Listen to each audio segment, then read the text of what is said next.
NEET পরীক্ষা নিয়ে দীর্ঘ আন্দোলনের পর শিক্ষামন্ত্রীর পদত্যাগে যখন উত্তেজনা কিছুটা প্রশমিত, ঠিক তখনই নতুন পদক্ষেপ নিয়েছে দিল্লি পুলিশ। প্রধানমন্ত্রী নরেন্দ্র মোদীকে লক্ষ্য করে সামাজিক যোগাযোগ মাধ্যমে ছড়িয়ে পড়া আপত্তিকর ও অশালীন পোস্টের বিরুদ্ধে শুরু হয়েছে বিশেষ অভিযান। ভারতীয় গণমাধ্যম এনডিটিভির তথ্য অনুযায়ী ফেসবুক, এক্স, ইনস্টাগ্রাম সহ বিভিন্ন সামাজিক যোগাযোগ মাধ্যমকে ইতোমধ্যে নোটিশ পাঠিয়েছে পুলিশ। চিহ্নিত করা ভিডিও, পোস্ট ও মন্তব্যের বেশিরভাগই সরিয়ে ফেলা হয়েছে। পাশাপাশি নতুন করে এমন কোনো কন্টেন্ট প্রকাশ করা হচ্ছে কিনা তা পর্যবেক্ষণে রাখা হয়েছে পুলিশের বিশেষ একটি দলকে। আপত্তিকর পোস্ট শনাক্ত হলে দ্রুত ব্যবস্থা নেওয়ার নির্দেশ দেওয়া হচ্ছে। এই অভিযান শুরু হয়েছে কেন্দ্রীয় শিক্ষামন্ত্রী ধর্মেন্দ্র প্রধানের পদত্যাগের পরদিনই।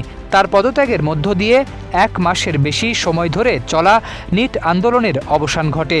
ককরোচ জনতা পার্টি সিজেপির নেতৃত্বে পরিচালিত এই আন্দোলন প্রত্যাহারের ঘোষণা আসে সরকারের সঙ্গে সমঝোতার পর।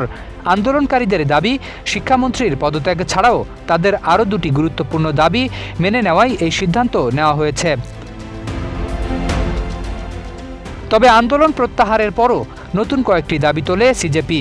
এর মধ্যে রয়েছে নিট পরীক্ষার্থী আত্মহত্যাকারীদের পরিবারকে 1 কোটি রুপি ক্ষতিপূরণ, আন্দোলনকারীদের বিরুদ্ধে কোনো ধরনের ব্যবস্থা না নেওয়া এবং র্যাপিড অ্যাকশন ফোর্স ও পুলিশের প্রকাশ্য ক্ষমা প্রার্থনা।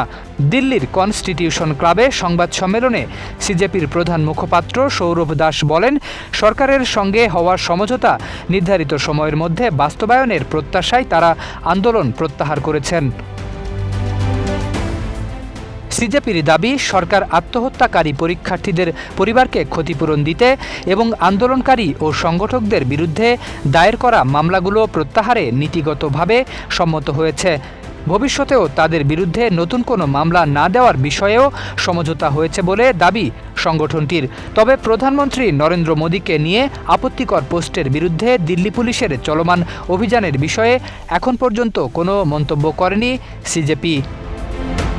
শরীফ উদ্দিন, ইত্তেফাক নিউজ।